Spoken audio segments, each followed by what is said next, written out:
പലപ്പോഴായി രാഷ്ട്രീയ കേരളത്തിന്റെ വലിയ ശ്രദ്ധാകേന്ദ്രമായിരുന്ന വീടാണ്. VSന്റെ എല്ലാ തരത്തിലുള്ള വികാരങ്ങളും ഏറ്റുവാങ്ങിയ വീടാണ്. എല്ലാത്തിനും നിശബ്ദ സാക്ഷിയായിക്കൊണ്ട് ഇന്നലെയും VSന്റെ മൃതദേഹമൊക്കെ എത്തിയപ്പോൾ ആ വീട് അവിടെ ഉണ്ടായിരുന്നു. ഇനി നാഥനില്ലാത്ത ഒരു വീടായി പറവൂരിലെ വേലിക്കകത്ത വീട് മാറുകയാണല്ലേ?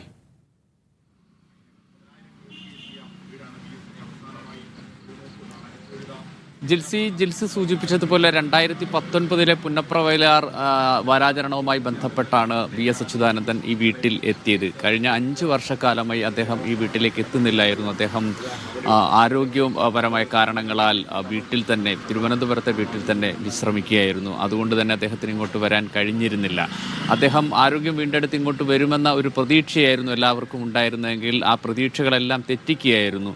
അദ്ദേഹം ഒടുവിൽ മരണത്തിന് കീഴടങ്ങി. അദ്ദേഹം ആയിരങ്ങളുടെ അന്ത്യാഭിവാദ്യങ്ങൾ ഏറ്റുവാങ്ങിക്കൊണ്ടാണ് അദ്ദേഹം യാത്രയായിരിക്കുന്നത്. ഈ വീടിനെ സംബന്ധിച്ചിടത്തോളം VS അച്യുതാനന്ദനെ ആലപ്പുഴ രൂപപ്പെടുത്തുമ്പോൾ അദ്ദേഹത്തിന് എല്ലാ പിന്തുണയും നൽകിയ ഒരു വീട്. അദ്ദേഹത്തിൻ്റെ ഭാര്യയും മക്കളുമായി അദ്ദേഹം ഇവിടെ കഴിഞ്ഞിരുന്നൊരു കാലം. ആലപ്പുഴയിൽ അദ്ദേഹം രാഷ്ട്രീയ പ്രവർത്തനം നടത്തുമ്പോൾ ആലപ്പുഴയുടെ മുക്കുമൂലകളിലേക്ക് അദ്ദേഹം പോകുമ്പോഴൊക്കെ അദ്ദേഹം എല്ലാ സമയങ്ങളിലും ഓടിയെത്തുന്ന ഒരു സ്ഥലം. പിന്നീട് അദ്ദേഹം രാഷ്ട്രീയത്തിൽ വളർന്ന് വലുതായി അദ്ദേഹം വിവിധ മേഖലകളിലേക്ക് മാറുന്ന സന്ദർഭത്തിൽ പോലും വേലിക്കകത്തെ വീട് വിട്ടൊഴിഞ്ഞ ഒരു നേരം അല്ലെങ്കിൽ ഒരു ചിന്ത അദ്ദേഹത്തെ സംബന്ധിച്ചിടത്തോളം ഇല്ലായിരുന്നു. കാരണം അദ്ദേഹം 2 സമയങ്ങളിൽ നിർബന്ധമായും വീട്ടിൽ എത്തുമായിരുന്നു. അതിൻ്റെ ഒരു പ്രധാനപ്പെട്ട കാരണം ഒന്ന് ഓണമായിരുന്നു. നമുക്കറിയാം, വരാനിരിക്കുന്ന ഓണമാണ്. ഓണ സമയത്ത് എല്ലാ തിരുവോണ നാളിലും അദ്ദേഹം ഇവിടെ വന്നാണ് സദ്യ കഴിക്കുന്നത്. കുടുംബത്തോടൊപ്പം വന്ന് സദ്യ കഴിച്ച് ഇവിടെ ആ ദിവസം വിശ്രമിച്ചതിന് ശേഷമാണ് തിരുവനന്തപുരത്തേക്ക് മടങ്ങുക.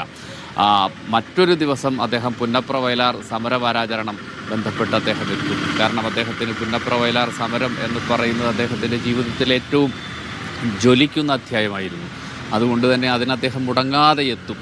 എത്തുന്ന സന്ദർഭത്തിലും അന്ന് വൈകുന്നേരം വീട്ടിലെത്തി വീട്ടിൽ വിശ്രമിച്ചതിന് ശേഷമാണ് അദ്ദേഹം പോകുന്നത്. അങ്ങനെ വേലിക്കകത്തെ വീട് എന്നത് അദ്ദേഹം വിട്ടൊഴിഞ്ഞ് അല്ലെങ്കിൽ അത് മറന്നിട്ടുള്ള ഒരു രാഷ്ട്രീയ ജീവിതമോ ഒരു സാമൂഹ്യ ജീവിതമോ അദ്ദേഹത്തിന് ഇല്ലായിരുന്നു. ആ വീട് നേരത്തെ ജിൽസ് സൂചിപ്പിച്ചതുപോലെ നാഥൻ ഇല്ലാത്തൊരവസ്ഥയിലേക്ക് പോകുന്നു. അദ്ദേഹത്തിൻ്റെ സഹോദരി, പുത്രനും കുടുംബവുമാണ് ഇവിടെ ഇപ്പോൾ താമസിച്ചുകൊണ്ടിരുന്നത്.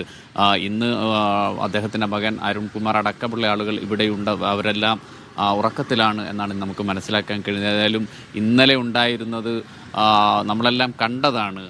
ഈ വേലിക്കകത്ത് വീടും പരിസരവും പൂഴി നുള്ളിയിട്ടാൽ താഴേക്ക് വീഴാത്ത തരത്തിൽ വലിയ ജനക്കൂട്ടം. ആ ജനക്കൂട്ടം ഒഴിഞ്ഞ ഒരു ആരവമൊഴിഞ്ഞ ഒരു സ്ഥലം എന്ന് വിശേഷിപ്പിക്കാൻ പറ്റും ഇപ്പോൾ ഈ വീടും പരിസരവും.